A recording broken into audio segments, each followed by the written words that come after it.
नमस्कार दोस्तों, आज एक और पारिवारिक कहानी में मैं आपका स्वागत करती हूँ। आज की कहानी है कामचोर बहू और समधन को सही रास्ते पर लाने के लिए सास ने ऐसा क्या किया कि दोनों की अक्ल ठिकाने लग गई। वर्मा जी जो कि एक डॉक्टर थे, उनके परिवार में उनकी पत्नी रमा, बेटा सुशील, बेटी आराधना और उनकी बहू माला थी। बेटे की शादी को 2 साल हो गए थे। बेटा सुशील भी डॉक्टर था, तो दोनों बाप बेटे अपना हॉस्पिटल चलाते थे। वह दोनों अधिकतर समय बाहर ही रहते थे, तो उन्हें पता ही नहीं था कि घर में उनके पीछे क्या होता है। वर्मा जी की पत्नी रमा एक पुरानी सोच वाली आधुनिक महिला थी, जिनका मानना था कि बहू कभी बेटी नहीं बन सकती है और उसका फर्ज है कि वह ससुराल में सबकी सेवा करे और किसी को शिकायत का मौका न दे। तो वह और उनकी बेटी जब तक डॉक्टर साहब घर में रहते, तब तक बहू के साथ मिलजुल कर काम करती और उन दोनों के जाते ही माँ बेटी असली रंग में आ जाती। और फिर बेचारी बहू माला पर जो हुक्म चलाया जाता वह तभी खत्म होता जब तक कि दोनों पिता पुत्र घर वापस नहीं आ जाते। और फिर वही सब होता जो सुबह के समय दोनों करती थी। इससे डॉक्टर साहब को लगता कि मेरे घर में सब कुछ ठीक है और सब मिलजुल कर रहते हैं। लेकिन सुशील को माला हर समय उदास और दुखी थकी सी लगती। जब वह पूछता तो वह कह देती, कुछ नहीं, मैं ठीक हूँ। जबकि सच तो यह था कि उसे आराम करने तक की फुर्सत नहीं थी। अगर घर में कोई काम नहीं होता तो उसे फालतू के काम बताए जाते थे। खैर, धीरे धीरे समय गुजरता गया और डॉक्टर साहब ने बेटी आराधना के लिए लड़का देखना शुरू किया। रमा ने कई रिश्ते इसलिए मना कर दिए क्योंकि परिवार बड़ा था।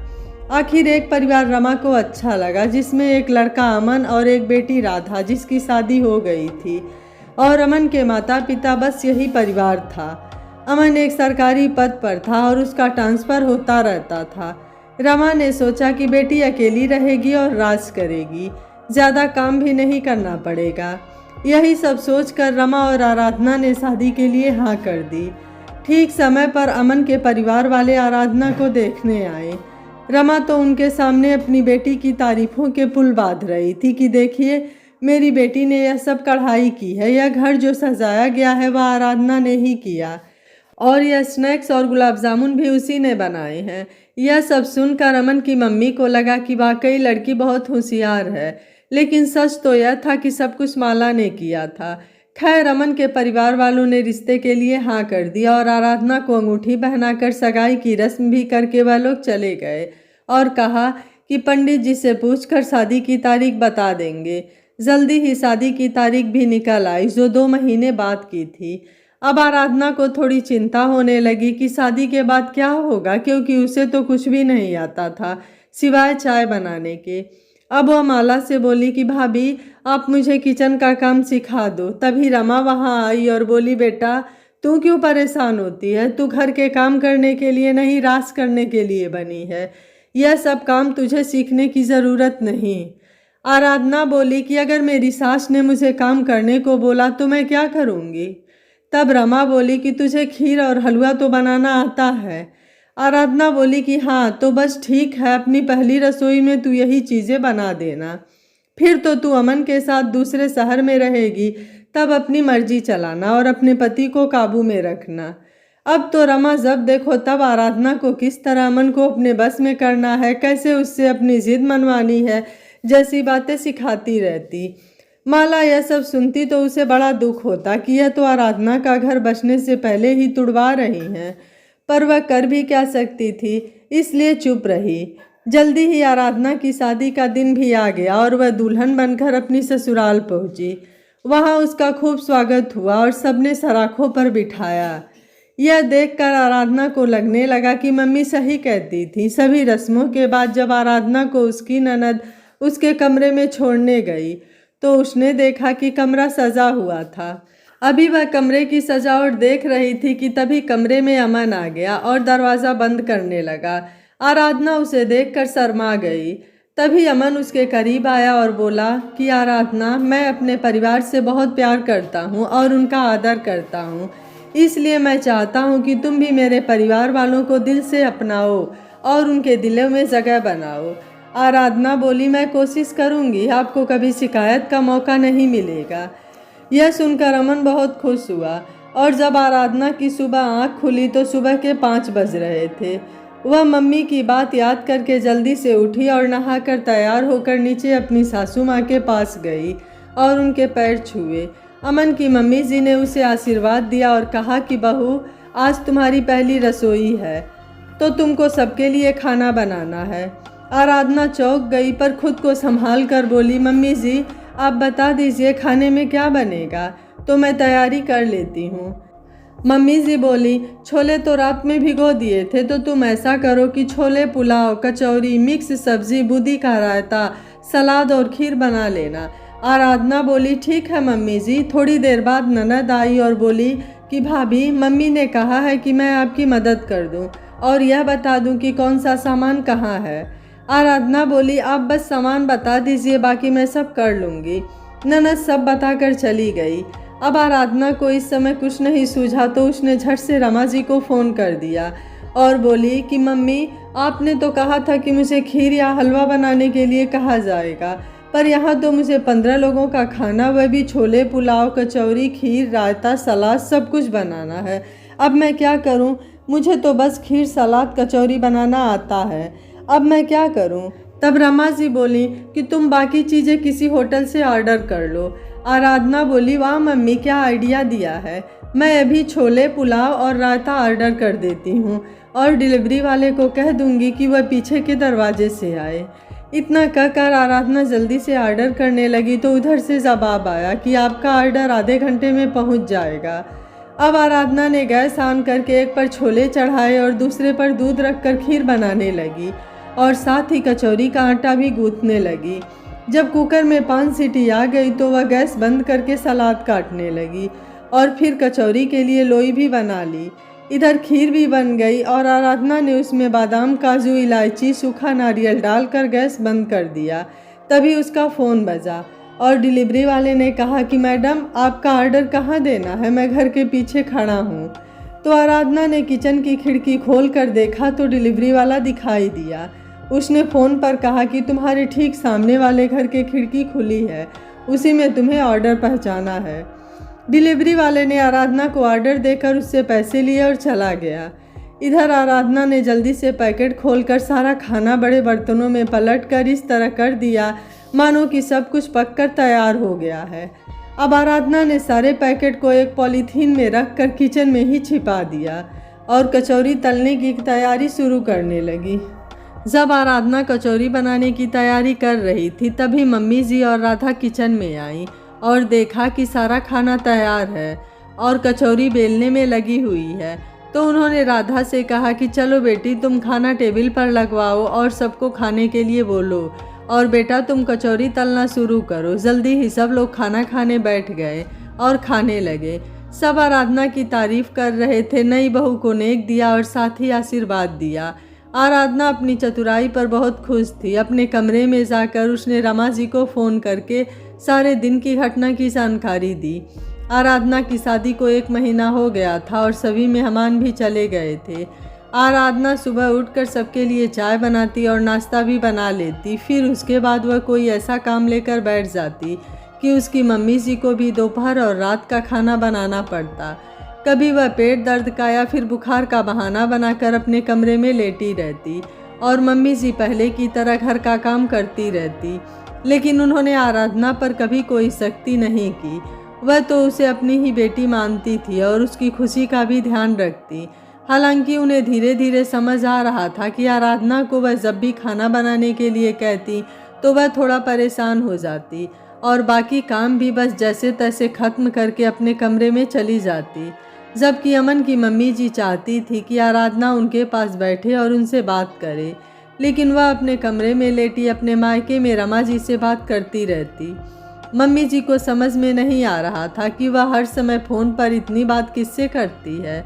एक दिन जब आराधना के कमरे के सामने से गुजर रही थी कि उन्होंने सुना कि आराधना अपने मम्मी रमा से कह रही थी कि मम्मी, जैसा आपने कहा था मैंने वैसा ही किया। मैंने अमन से कहा था कि वह अपना ट्रांसफ़र किसी दूसरे शहर में करवा ले, पर वह नहीं माने और बोले कि अगर हम चले गए तो मम्मी पापा अकेले रह जाएंगे। और इसके बाद मैंने भी अपना व्यवहार मम्मी जी के लिए रूखा कर लिया। पर वह तो बहुत अच्छी है, मेरी किसी भी गलती या बात का बुरा नहीं मानती और अमन से या पापा जी से भी शिकायत नहीं करती, जैसे कि आप भाभी की करती हो भैया से। फिर भी मैं जब तक अमन और पापा जी घर में रहते हैं तब तक काम करती हूँ और उसके बाद सब कुछ वैसे ही छोड़कर सीधे अपने कमरे में आ जाती हूँ। हाँ हाँ मम्मी, मैं उनके पास नहीं बैठती और न ही बात करती हूँ, वह अकेले ही सारा घर समेटती हैं। बस अमन के वापस लौटने से थोड़ी देर पहले ही नीचे जाकर काम करने का और थकान का नाटक करती हूँ, ताकि अमन को लगे कि मैं ही घर का सारा काम करती हूँ। यह सुनकर मम्मी जी की समझ में सब आ गया। वह जान गई कि आराधना यह सब अपनी मम्मी के कहे में आकर कर रही है, लेकिन उन्होंने किसी से कुछ नहीं कहा और सब काम पहले की भांति करती रही। लेकिन वह मन ही मन बहुत दुखी थी कि अमन का घर कहीं उसकी सास रमा की वजह से टूट न जाए। उन्हें लगता था कि आराधना अच्छी लड़की है, बस उसे सही दिशा दिखाने की ज़रूरत है, पर कैसे, इसका जवाब उनके पास नहीं था। धीरे धीरे अमन की शादी को 1 साल हो गया और आराधना चाहती थी कि उसकी शादी की सालगिरह की पार्टी हो और उसके मायके वालों को भी बुलाया जाए। अमन ने अपनी मम्मी पापा से बात की तो उन्होंने कहा कि इसमें पूछने वाली क्या बात है, हम तो वैसे भी तुम दोनों को सरप्राइज़ पार्टी देने वाले थे और तुम्हारी मम्मी ने तो सब कुछ इंतजाम पहले से ही कर लिया था। यह देखो, इनविटेशन कार्ड, गेस्ट की लिस्ट, खाने का मेन्यू और सजावट की बुकिंग भी कर दी है। अब तुम आराधना को या खाने का मेन्यू और मेहमानों की लिस्ट दिखा दो, उसे कुछ चेंज करना या जोड़ना हो तो वह कर देगी, फिर हम इसे फाइनल करके भेज देंगे। आराधना को इन सब की कोई आशा नहीं थी कि मम्मी जी पापा जी खुद इस पार्टी को ऑर्गेनाइज करेंगे। उसे तो हैरानी हो रही थी और साथ ही खुशी भी कि चलो अब सब घर वालों से मिलना हो जाएगा। वैसे आराधना अपने मायके महीने में 1 बार तो ज़रूर जाती थी, जिसे उसकी सास ने कभी नहीं रोका। अमन की मम्मी जी भी उसके घर वालों से मिलने के लिए उत्सुक थी, इसलिए उन्होंने इस मौके को हाथ से जाने नहीं दिया और पार्टी की तैयारी कर ली। पार्टी वाले दिन आराधना ने अपने परिवार वालों को सुबह से ही आने के लिए कह दिया था, तो रमा अपने परिवार के साथ सुबह 10 बजे तक आ गई। अमन की मम्मी जी ने कुछ नहीं कहा और वह किचन में सबके लिए चाय नाश्ता बनाने चली गई। इधर रमा और आराधना कमरे में बैठकर बातें करने लगे। अमन, उसके पापा, आराधना के भैया और पापा बैठकर आपस में बात कर रहे थे। माला ने देखा कि अमन की मम्मी जी किचन में अकेले काम कर रही हैं, तो वह उनके पास जाकर बोला, आंटी जी आप बुरा न माने तो आप बैठिए, मैं नाश्ता लगा देती हूँ। मम्मी जी को माला की बात सुनकर अच्छा लगा और वह वहीं कुर्सी पर बैठ गई और माला को काम करते देखने लगी कि कितनी कुशलता से वह सब काम कर रही है और साथ ही किचन का सारा सामान समेटती भी जा रही थी। मम्मी जी की अनुभवी नज़र ताड़ गई कि माला कुछ उदास सी थी। उन्होंने माला से पूछा कि माला बेटा, एक बात बताओ, क्या तुम्हारी सासू माँ घर में कुछ काम करती भी हैं या सारा काम तुम ही करती हो? तो माला एकदम से घबरा गई और अटकते हुए बोली, नहीं नहीं, ऐसी कोई बात नहीं है आंटी जी, मम्मी जी और मैं मिलकर घर का काम करते हैं। लेकिन आप यह क्यों पूछ रही हैं? तो मम्मी जी बोली, क्योंकि आराधना तो हर समय सुबह से शाम तक बस अपनी मम्मी से ही बातें करती रहती है, उसके पास मुझसे बात करने का समय ही नहीं है और मुझे तो आदत है काम करने की, तो मैं सारा समय काम ही करती हूँ। पर मुझे लगता है कि शादी से पहले भी आराधना घर का कोई काम नहीं करती होगी, तभी तो जब भी खाना बनाने का समय होता है वह कोई न कोई बहाना बना देती है और अब तो मैंने भी उससे खाना बनाने के लिए कहना बंद कर दिया है। वह तो बस इस घर में अपनी मम्मी के कहे अनुसार काम करती है, जितना वह कहती है उतना ही काम करके वह अपने कमरे में चली जाती है।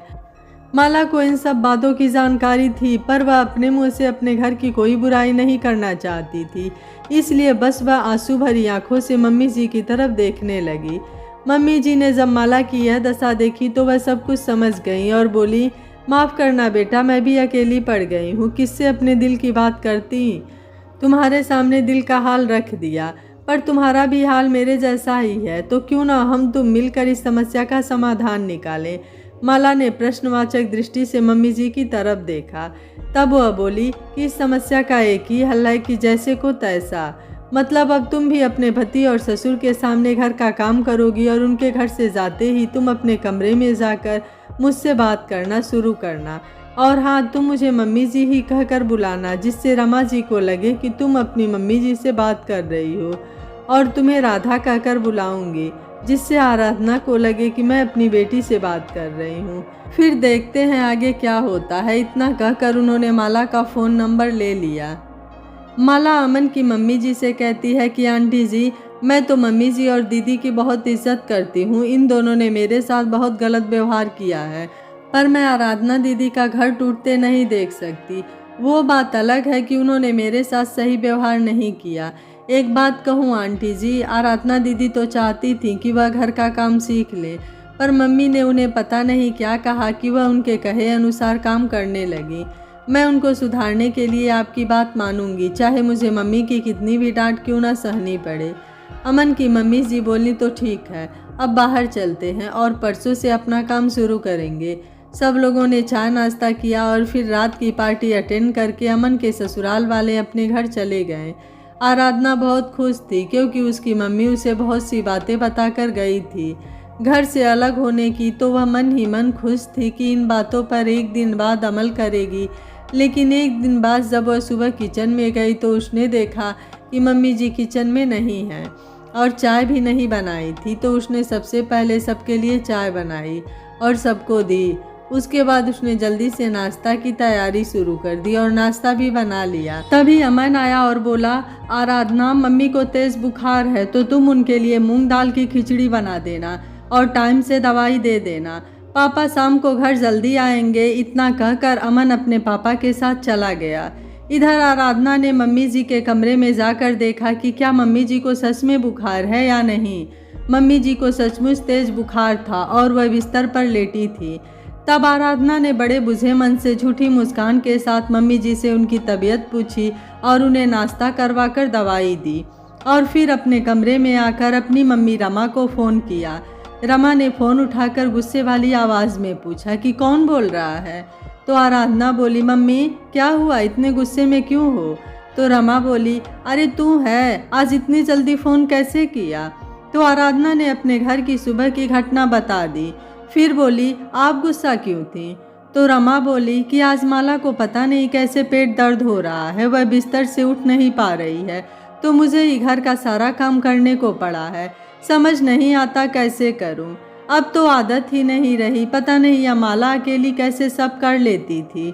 दोनों माँ बेटी देर तक बात करती रहीं। तभी आराधना बोली, मम्मी मैं फ़ोन रखती हूँ, मुझे किचन में काम है और बाकी काम भी पड़े हैं। तो रमा बोली, तेरी बातों के चक्कर में मैं भी घर के काम भूल गई, अब फ़ोन रख। इतना कहकर रमा ने फ़ोन रख दिया और किचन के साथ साथ घर की सफाई में लग गई।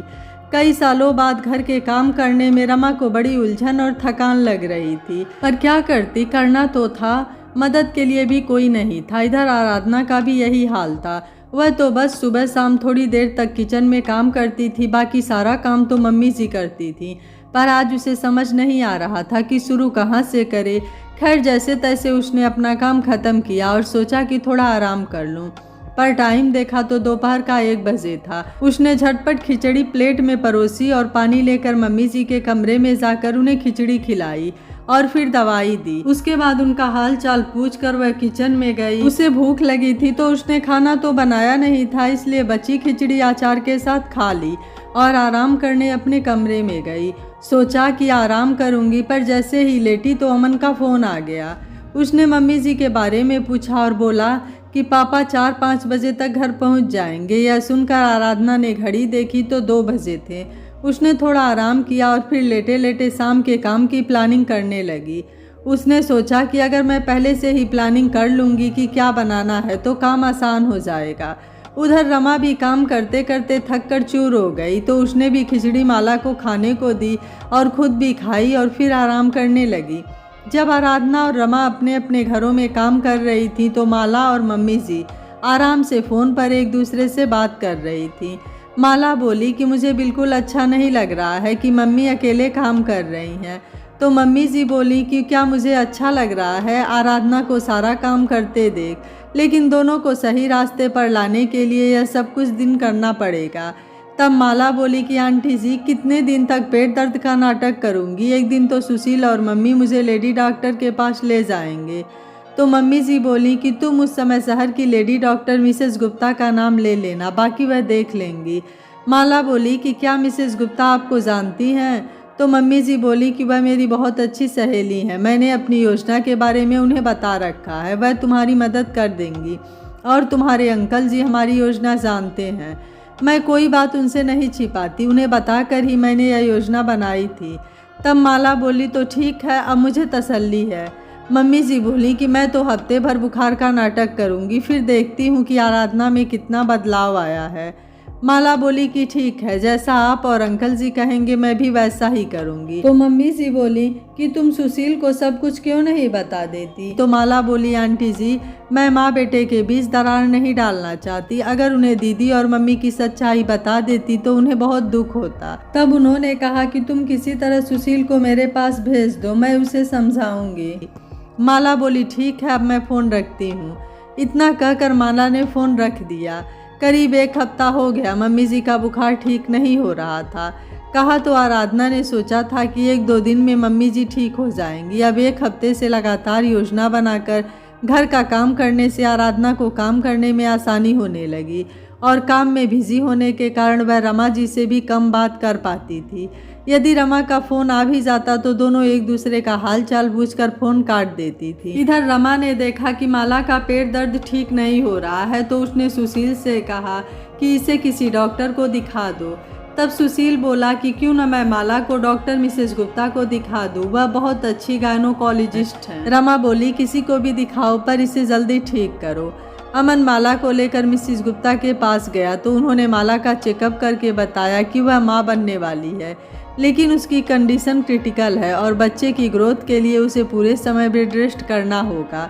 जब रमा को पता चला कि माला माँ बनने वाली है तो वह बहुत खुश हुई और जब उसे यह पता चला कि डॉक्टर ने माला को कमज़ोरी की वजह और बच्चे की ग्रोथ के कारण पूरे समय आराम के लिए बोला है तो वह परेशान हो गई कि मैं अकेले कैसे सब काम करूँगी।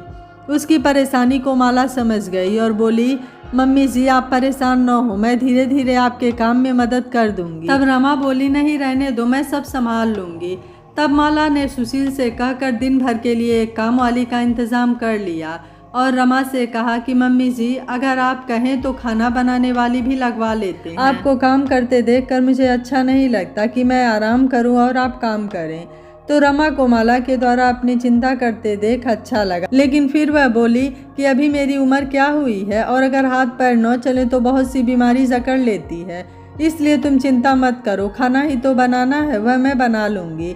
और अब तो ऊपर के कामों के लिए तुम लोगों ने काम वाली लगा ली है तो उससे मुझे बहुत मदद मिल गई है। रमा अपने कमरे में आकर बेड पर बैठ गई और सोचने लगी कि देखो एक यह है जो शादी करके हमारे परिवार को अपना समझकर अपना मानती है और एक मैं हूँ जिसने इस पर न जाने कितने जुल्म किए, लेकिन इसने कभी पलट कर जवाब तक नहीं दिया और सब कुछ सहती रही। कभी मेरी शिकायत सुशील से नहीं की। अगर यह चाहती तो सुशील से कहकर अलग हो सकती थी, पर इसने ऐसा नहीं किया।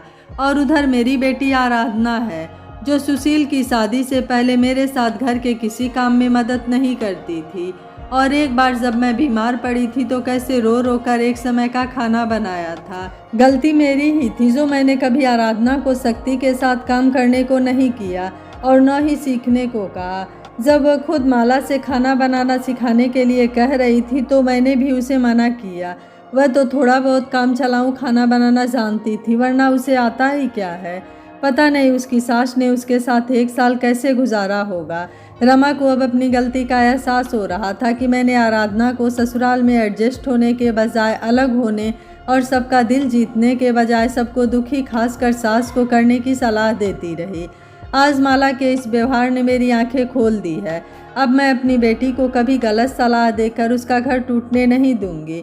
थोड़ी देर आराम करने के बाद रमा माला के कमरे में गई और बड़े प्यार से उससे पूछा, बेटा अगर तुम्हारा कुछ भी खाने का जब भी मन करे तो कहना, कहने में हिचकिचाना नहीं। और हाँ, मैं आज ही तुम्हारे लिए मेवे वाला नमकीन और लड्डू बनाती हूँ। मेरी सास ने मुझे खिलाए थे जब सुशील होने वाला था।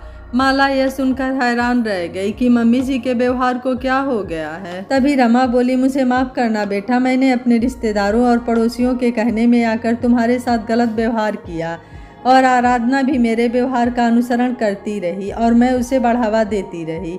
मैंने यह नहीं सोचा कि कल को वह पराए घर जाएगी तो उसे भी मेरी जैसी सास मिल सकती है और उसका बसा बसाया घर उसकी खुद की गलती से टूट सकता है। अब मुझे बहुत पछतावा हो रहा है कि मैं क्यों आराधना की ससुराल में छोटी छोटी बातों में दखल देती और उसके घर में दखल देती रही, जबकि मुझे यह नहीं करना चाहिए था। बल्कि अगर आराधना मुझसे अपनी ससुराल की समस्या कहती तो मुझे उस घर में एडजस्ट होने के लिए कहना चाहिए था, मगर मैंने ऐसा नहीं किया। माला रमा को प्रायश्चित करते देख समझ गई कि मम्मी जी को अपनी गलती समझ में आ गई है और अब वो बदल भी गई हैं, तो मुझे इन्हें अपनी योजना बता देनी चाहिए। मगर फिर माला ने सोचा कि पहले आंटी जी से सलाह ले लेती हूँ। तब माला बोली कि मम्मी जी मुझे पकौड़ा और चाय पीने का मन है। तो रमा एकदम चहक कर बोली, देखो तो सही, मैं तुमसे कहने आई थी और अपनी बातों में लग गई। अच्छा ठीक है, मैं अभी बना कर लाती हूँ। इतना कहकर रमा किचन में चली गई। इधर माला ने फौरन आंटी जी को फ़ोन किया और पिछले 2 दिन की सारी बातें बता दी। तब आराधना की सास बोली कि माला, पहली बात कि तुम माँ नहीं बनने वाली हो। मैंने ही डॉक्टर सहेली को कहा था कि जब माला आए तो उसे यही बात कहना। तब माला बोली कि लेकिन आंटी जी वो चेकअप, तो उन्होंने कहा कि वह सुशील को दिखाने के लिए किया था। लेकिन माला परेशान होकर बोली कि आंटी जी, मैंने जब खुद अपना प्रेगनेंसी टेस्ट किया था जब आपके यहाँ पार्टी में आई थी उससे 2 दिन पहले, तो वह टेस्ट पॉजिटिव था और मैं सुशील को यह खुशखबरी सुनाना चाहती थी, लेकिन हम सब पार्टी में आपके घर गए और फिर वहाँ आपने यह योजना बताई, तो इन सब के कारण मैं सुशील को बताना भूल गई थी। यह सुनकर आराधना की सास बोली कि तुम एक बार फिर से टेस्ट करो। तो माला बोली कि जब मैं डॉक्टर के यहाँ से आई थी तो घर आकर मैंने टेस्ट किया तो वह भी पॉजिटिव आया। तो आंटी जी एकदम से खुश हो गई और बोली, यह तो बड़ी अच्छी खबर है। लेकिन माला, एक बात तो है कि तुम्हारी सास को अब अपनी गलती का पछतावा सच में हो रहा है। मुझे लगता है कि हमें अपनी योजना खत्म कर देनी चाहिए। तो माला बोली कि आंटी जी, मम्मी तो अपनी गलती समझ गई हैं और उनका व्यवहार भी बदल गया है, लेकिन अभी दीदी को बदलना ज़रूरी है। तब आराधना की सास बोली, अरे मैं तो यह भूल ही गई थी कि मुझे आराधना को भी सही रास्ते पर लाना है। अच्छा, तुम अपना ख्याल रखना और एक बार फिर से मेरी डॉक्टर सहेली के पास चले जाना।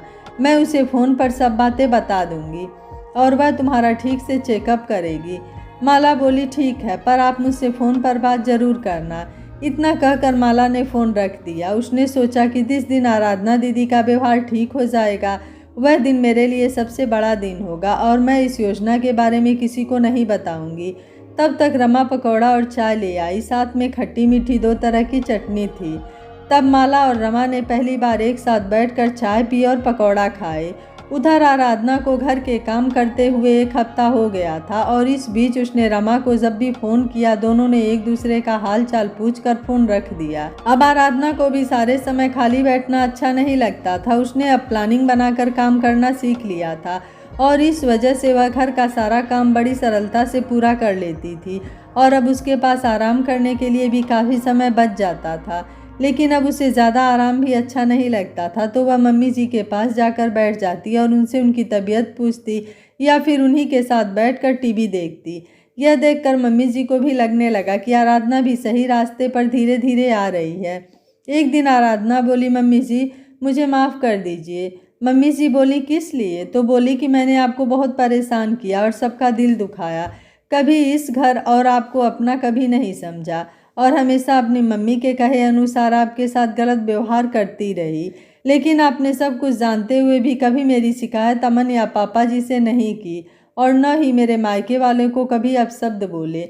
बल्कि जब वह लोग पार्टी में आए थे तो उनकी खातिरदारी मुझे करनी चाहिए थी, लेकिन मैंने जानबूझकर ऐसा नहीं किया क्योंकि मम्मी ने मुझे कहा था। आराधना अपनी सास के सामने बैठकर पहली बार अपने दिल की बात कह रही थी और साथ ही उनसे अपने गलतियों की माफ़ी भी मांग रही थी। अमन की मम्मी जी भी तो यही चाहती थी कि वह सुधर जाए और इस घर को अपना ले और खुशी खुशी अपने घर को संभाले, लेकिन अभी दोनों के बीच माँ बेटी और दोस्ती का रिश्ता बनना बाकी था। इसलिए अमन की मम्मी जी ने आराधना को समझाया कि देखो बेटी, मैंने तो तुम्हें जब पहली बार देखा था और अपने बेटे के लिए पसंद किया था तभी से अपनी बेटी मान लिया था और एक माँ अपनी बेटी से कभी नाराज़ नहीं होती और गलती होने पर उसे समझाती है। मैं बहुत खुश हूँ कि आज तुमको अपनी गलती का एहसास हो गया है, पर तुम मुझसे एक वादा करो। आराधना बोली, वह क्या? तो मम्मी जी बोली कि अगर तुम्हें इस घर में कोई परेशानी होगी तो तुम सबसे पहले मुझसे कहोगी। घर की बात घर में ही आपस में हम सुलझा लेंगे। आराधना बोली कि मम्मी जी क्या आपने मुझे माफ़ कर दिया? तो मम्मी जी बोली कि जब तुमने कोई गलती ही नहीं की तो माफ़ी किस बात की। हाँ, शादी के बाद लड़कियों को ससुराल में एडजस्ट करने में थोड़ी परेशानी होती है। अगर लड़की समझदार होती है तो ससुराल के सदस्यों के साथ मिलकर अपनी समस्या को सुलझा लेती है, लेकिन अगर लड़की नादान है तो वह ससुराल की हर बात को अपने मायके में अपनी मम्मी से शेयर करती है। और अगर उसकी मम्मी समझदार है तो वह उसे यही सलाह देंगी कि बेटी अब वही तुम्हारा घर है और तुम्हें अपनी समस्या आपस में मिलकर सुलझाना चाहिए। और अगर लड़की की मम्मी ने गलत सलाह दी और लड़की उन सलाह पर अमल करती रही तो वह दिन दूर नहीं होता जब लड़की का बसा हुआ घर टूट जाता है। इसलिए कभी भी मायके वालों को लड़की के घर में अनावश्यक दखल नहीं देना चाहिए। आराधना की समझ में सारी बात आ गई और फिर बातें करते कब शाम हो गई पता ही नहीं चला। आराधना उठी और बोली, मम्मी क्या आप चाय के साथ कुछ अटपटा खाना चाहेंगी? तो मम्मी जी बोली, हाँ, पर क्या बनाएगी? तो आराधना बोली, आलू की पकौड़ी। तो मम्मी जी बोली कि ऐसा करो, अब तुम्हारे पापा जी और अमन भी ऑफिस से आते होंगे तो सबके लिए चाय पकौड़ा बना लो। आराधना किचन में चली गई और अमन की मम्मी जी सोचने लगी कि आराधना इतनी बुरी भी नहीं है, बस थोड़ा बचाना है, जल्दी ही सबकी बातों में आ जाती है, अपना फैसला खुद नहीं ले पाती, बस इसकी इसी कमी को दूर करना होगा और मुझे अब अपनी बीमारी का नाटक भी खत्म करना होगा। अगले दिन से मम्मी जी और आराधना मिलकर घर का सारा काम झटपट कर लेती। फिर मम्मी जी आराधना को कभी बाजार, कभी मूवी देखने तो कभी घर पर ही नई नई डिश बनाना सिखाती और घर की और भी कई ज़रूरी बातें सिखाती। देखते ही देखते आराधना बिल्कुल बदल गई थी और अब वह एक सुशील, संस्कारी, जिम्मेदार बहू बन गई थी।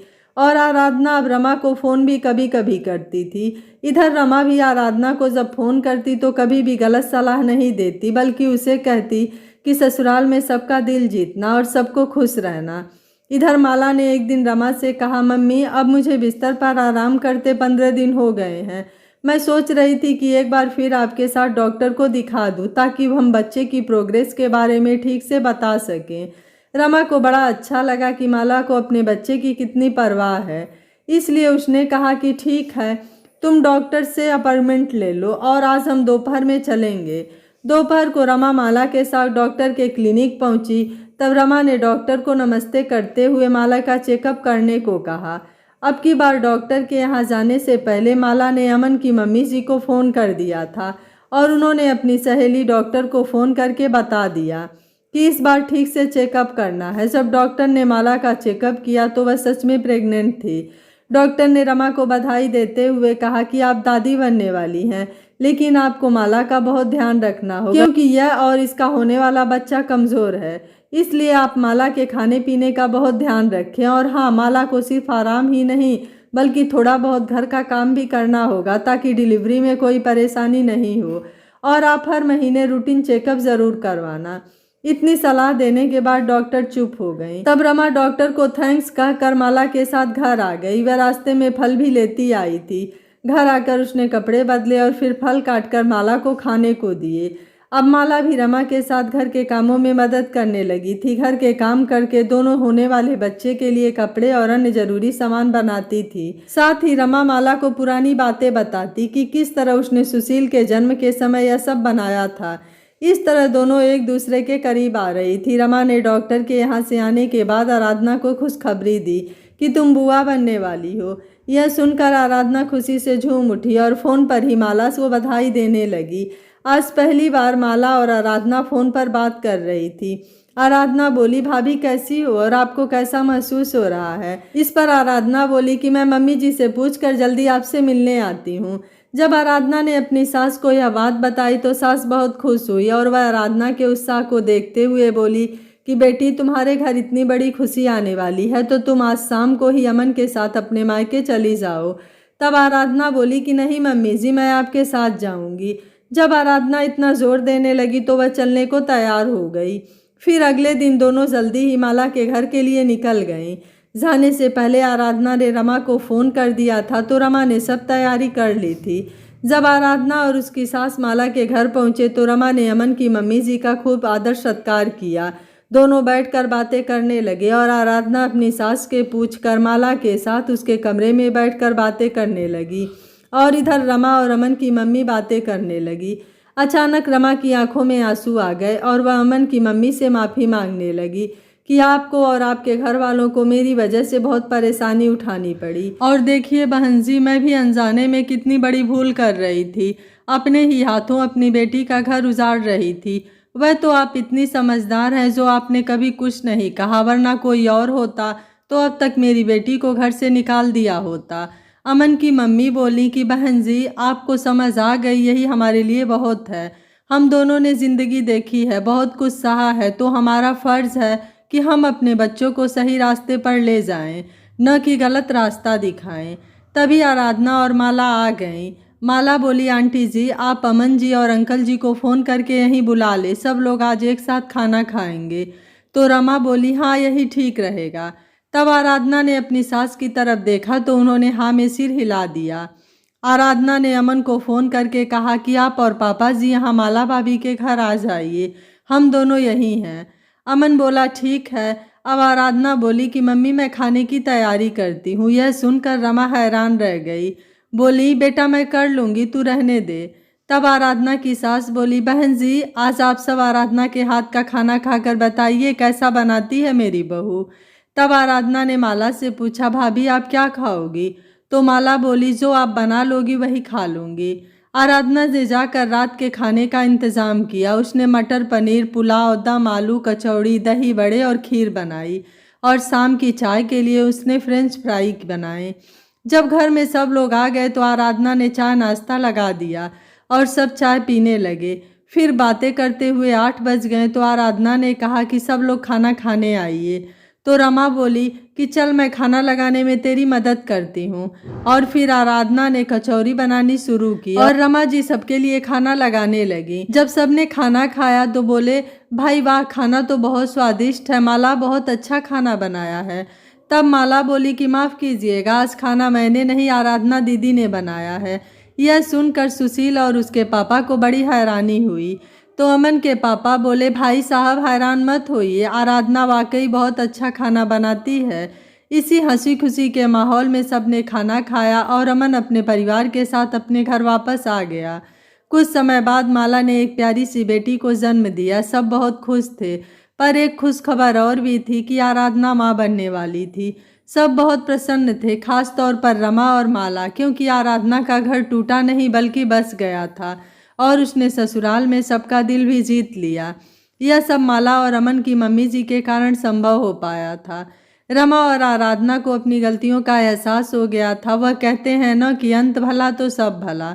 अब दोनों परिवारों में कोई गलतफहमी की दीवार नहीं थी और दोनों घरों में खुशियों ने अपना घर बना लिया था। यह कहानी आपको कैसी लगी? माला और आराधना के सास की योजना आपको कैसी लगी? आप मुझे अपनी राय कमेंट बॉक्स में ज़रूर दीजिएगा। वीडियो पसंद आया है तो वीडियो को लाइक, शेयर एंड चैनल को सब्सक्राइब कर लीजिएगा। Thank you for watching. मिलते हैं अगली कहानी में।